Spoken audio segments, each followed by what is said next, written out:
Okay, let's talk about our Bill of Rights, and the best way to remember our Bill of Rights is none other than using hand signs. Super easy way to memorize the Bill of Rights and what they mean. So here we go. We're going to start with Amendment 1. For each of our hand signs, the number of the amendment is the number of fingers that we use. And so Amendment 1 says, Congress shall make no law respecting an establishment of religion or prohibiting the free exercise thereof, or abridging the freedom of speech, or of the press, or of the right of the people peaceably to assemble, and to petition the government for a redress of grievances. Well, the easiest way to remember Amendment 1 is using the acronym RAPS, R-A-P-P-S. And our hand sign for RAPS with one finger, RAPS is religion. Religion. A is assembly. Come here, we're gonna assemble, we're gonna have a group. P, there's two P's, one of them stands for the freedom of press. Those newspapers, they're writing, freedom of press. The other P stands for the freedom of petition, to be able to petition the government. And so I am going to tell you what I want. I'm gonna petition. It could also be a protest. I'm going to petition. I'm going to ask for our stuff. Our other one is freedom of speech. The S stands for speech, so I am talking. So, religion, assembly, press, petition, speech. Amendment 2, one that so many people know. Amendment 2 says, a well-regulated militia being necessary to the security of a free state, the right of the people to keep and bear arms shall not be infringed. Well, here we go. We got two fingers. Amendment 2, the right to bear arms and create state militias. Right there. Amendment 2. Amendment 3 goes back to our founding when we have England as our mother country. We can't forget all of that stuff that happened to the colonists because they used that stuff to write the Constitution, including the Bill of Rights. And Amendment 3 says, no soldier shall in time of peace be quartered in any house without the consent of the owner, nor in time of war, but in a manner to be prescribed by law. So here we go. Amendment 3, I have my three fingers right there. I could do it this way and think, oh, quartering act. Remember the quartering act from the king. I like to do my three fingers as him laying down. I think of, oh, there's the body, there's his head, he's laying down. So Amendment 3 is no quartering soldiers. We don't have to provide housing for them. Amendment 4. We all know when we watch those movies and they knock on the door, knock, knock, knock, and somebody opens and the police say, let us in, and the person always says, well, do you have a warrant? Because Amendment 4 says, the right of the people to be secure in their persons, houses, papers, and effects against unreasonable searches and seizures shall not be violated, and no warrants shall issue but upon probable cause supported by oath or affirmation, and particularly describing the place to be searched and the person or things to be seized. So before they can even have a warrant, they have to have probable cause. And so a police officer would take that probable cause and it'd be presented to a judge, and a judge has to sign off and say, yes, you can search it. Now, probable cause, though, if it's in a time of crisis and something's happening really fast, yes, they can search stuff. It doesn't just get you out of things if they don't have a warrant. If there is probable cause, there is always some leeway to be able to search. So here we go. So Amendment 4 has to do with having the warrants and no unreasonable search and seize. So here's my four fingers, and I am searching. I'm looking, no unreasonable search and seize in Amendment 4. Amendment 5 is huge. It is massive. People tend to know just one thing out of Amendment 5, but there are 5 big things in Amendment 5. It's huge because Amendment 5 deals with the rights of the accused. If anybody is accused of a crime, these are the rights that they have to make sure that we're not just putting innocent people in jail. We want to make sure that these rights are listed out and that they are guaranteed to the people. So here we go. In Amendment 5, because there's 5 big things, we have our 5 big things, and they deal with the rights of the accused. So here's my hand here, my 5 fingers, my rights of the accused. And I do this because I think I'm going to a trial, and I raise my hand as an oath, and I promise to tell the truth, the whole truth, and nothing but the truth. So here we go. There's 5 big things in 5. No person shall be held to answer for a capital or otherwise infamous crime unless on a presentment or indictment of a grand jury. So here we go. One of the first big things in 5 is that I have to be charged with a crime. I have to be charged with a crime, okay? So here I am, I'm giving my oath, I am charged with a crime. They can't just arrest me, they have to charge me. Except in cases arising in the land or naval forces or in the militia. So our military has a little bit different. They go to military court. We're talking about going to our state or federal courts when in actual service in time of war or public danger. So the first thing for us, for our rights of the accused, I have to be charged with a crime. Here is my 5 fingers. Nor shall any person be subject for the same offense to be twice put in jeopardy of life or limb. So that's saying no double jeopardy. If I am found innocent, then I am innocent. You can't just decide you want a new jury and put me up there again. So here I am. I have to be charged with a crime. No double jeopardy. No double jeopardy. There's my X. No double jeopardy. And I do it twice because it's double. Psh, psh. So, charged with a crime, no double jeopardy. Nor shall be compelled in any criminal case to be a witness against himself. Okay, so you don't have to be a witness against yourself. We tend to all know this one. So no self-incrimination. You do not have to testify against yourself. They cannot force you up on a stand if you are the defendant. If I am the defendant, they can't say you have to get up on the stand because I don't have to testify against myself. Now, does that mean the jury is going to think I'm completely innocent? No.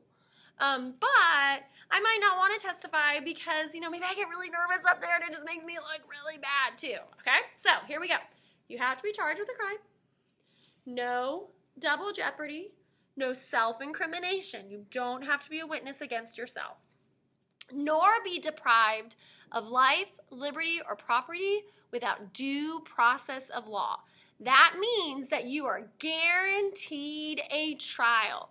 Everybody's guaranteed a trial. Due process of law means you have the law working for you and you get to have a trial and you get to have a fair trial. So my due process of law is my due process of law. Here's my hand on the Bible. I'm swearing. Here is my law. So I have to be charged with a crime. No double jeopardy. No self-incrimination. And I'm guaranteed a trial. Here is my hand on the Bible. I am guaranteed a trial. All right. The last one is a little weird. Everybody's like, what? That just got kind of thrown in there. But it's a part of it. It's a part of Amendment 5 because it does deal with having to go to trials if they need to. Nor shall private property be taken for public use without just compensation. So this is talking about eminent domain. It's talking about property and making sure that they can't just take your things away. And so Amendment 5, so that part, the 5th part, is talking about land. Or property. They can't just take it away from you. That, if they need your property to build a school, build roads, build an airport, the government can't just come in and take it. They have to give you compensation. Now, you as the property owner can say, nope, you're not getting it. And if the government deems that it needs it, it can go to court, and the judge can rule, they're allowed to take it, and here's how much money you're going to get. Okay, that is called eminent domain. It's a very hot topic, especially in states that have land and land rights. So here we go. You have to be charged with a crime, no double jeopardy, no self-incrimination, You are guaranteed the process of law. You are guaranteed a trial and an eminent domain. They can't just come and take your property without just compensation.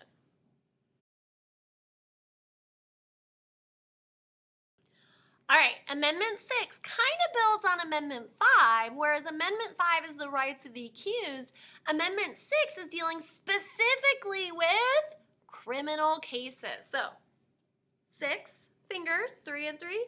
Criminal cases, I am running away from the law. It's a criminal. They are going. And that also goes because there's another part to Amendment 6 that talks about moving fast. Okay, here we go.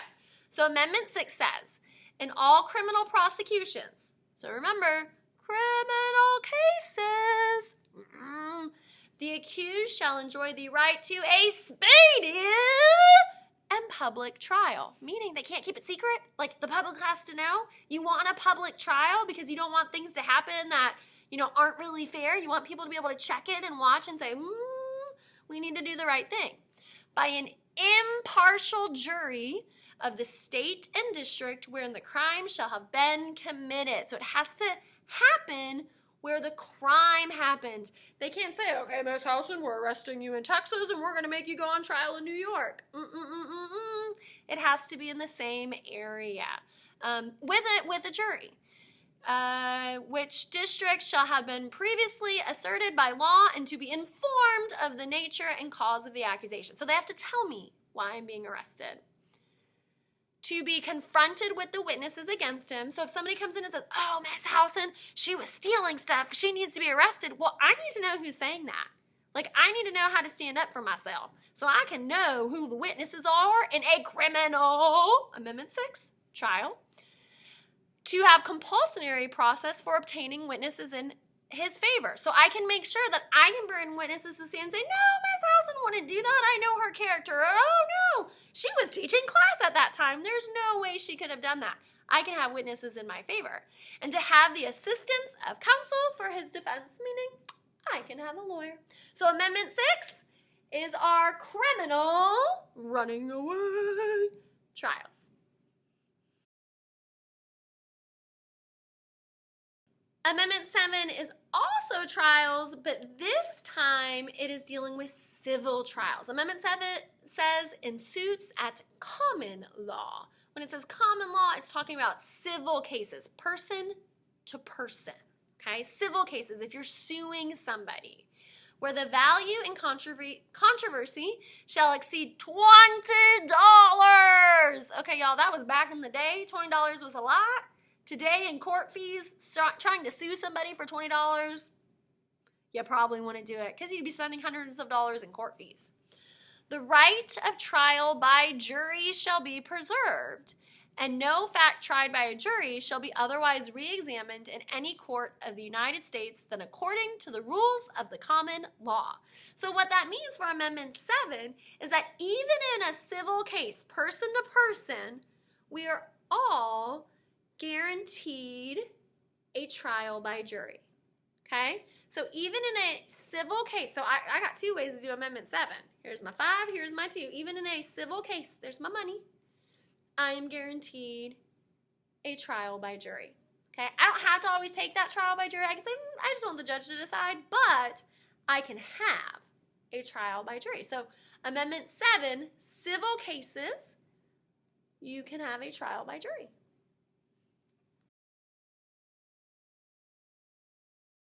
Amendment 8, this should be an easy one because when we think of the colonists and all the things they dealt with under the king, this was a huge thing to the colonists. Amendment 8 says, excessive bail shall not be required, nor excessive fines imposed, nor cruel and unusual punishments inflicted. So here we go. Here's my Amendment 8. It's a little funny. The kids always like it. I got 4 fingers on each side, so that gives me 8. No cruel or unusual punishment. There we go. There we go. Ow, ow, ow, ow, ow. No cruel or unusual punishment. Really meaning the punishment has to fit the crime. If I got arrested for stealing a candy bar, it's not going to be $1 million bail. My punishment has to fit the crime. No cruel or unusual punishment. Amendment 9. Everybody overlooks Amendment 9, but I think it is the most important amendment to us as people because Amendment 9 is all about the people. It says the enumeration in the Constitution of certain rights shall not be construed to deny or disparage others retained by the people. Meaning, that's a lot, that just because it's not listed doesn't mean you don't have it. You have other rights. They might not be in the Constitution, but you do have rights. Not everything has to be listed right there because it's 1787 when the Constitution is written. They have no idea how times are going to change. Do you think they knew we'd have cell phones? Do you think they knew that? No, they didn't know that. And so they added Amendment 9 to say the people have other rights. So here's my 9 fingers. The people have other rights. Just because it's not in there, I have more rights. And they wanted to make sure they included that to say, hey, don't forget, this is all about the people. Amendment 10 was so important to our anti-federalists at the Constitutional Convention because as they're looking at the Constitution, they're going, we're talking about the federal government. We're talking about the central government. Look at all this stuff they get. We need to make sure the states get stuff too. And so Amendment 10 says, the powers not delegated to the United States to the Constitution, nor prohibited by it to the states, are reserved to the states respectively or to the people. So 10 includes the states and the people too. So here we go. Amendment 10, 10 fingers, it goes to the states. It goes to the states. The states have other powers. It goes out to them, which is great because at 9 was the people, so 10 to the states. It goes out to them. And of course, 10 really brings that idea of federalism, the division and sharing of power between our federal government and our state government. So 10 goes to the states. And so our anti-federalists were adamant we have to have it in there that says that the states have power too.